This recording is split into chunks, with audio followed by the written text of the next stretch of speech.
So Carl, it's your second year now with the under-17 setup. How are you finding the role so far?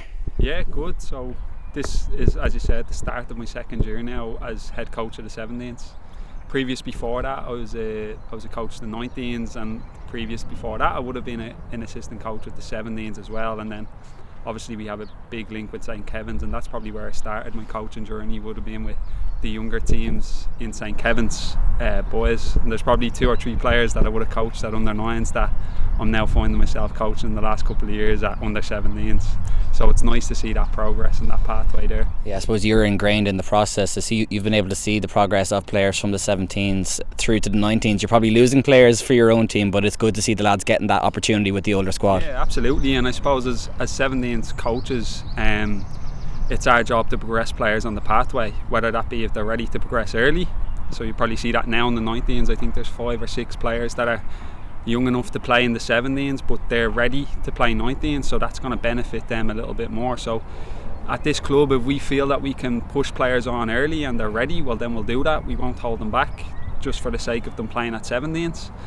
If we feel that they're ready to go 19s and play at that level, ultimately that's going to be better for them as an individual. Yeah, it definitely seems that the ethos of this club all the way up to the senior setup is that if you're good enough, you're old enough. Would you agree with that? Absolutely. I mean, at 17s, it's more of a one club approach rather than a one team approach. So our job ultimately is player development, and we've got to look at the players as individuals rather than in a team. Because ultimately we want them to get into the first team and hopefully be professional footballers.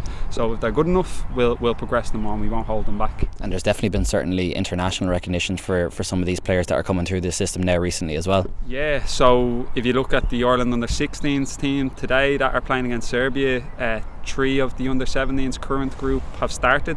They started in that game. We also have another player playing with Northern Ireland under-16s at the moment, and then I think there's been 2 or 3 other players involved at 17s and 16s as well. So it's really good to see that the international managers are recognising the good work that's being done here as well. And like you said, you're at the start of the season now. What are your hopes for the current squad that you have for the season going forward? Well, like I said, winning is a part of it, and naturally we want to win, but ultimately as an academy coach, you probably don't know if you've done a good job until 5-10 years down the line to see where these boys have gone. So ultimately we do want to win games and we do want to do as well as we can at 17s, but my job, I know if I've done a good job 3, 4, 5 years down the line, if I see players progressing into the first team, if I see players now progressing into the 19th team, that's ultimately what I want to see. Best of luck with the season ahead. Thanks, Colin.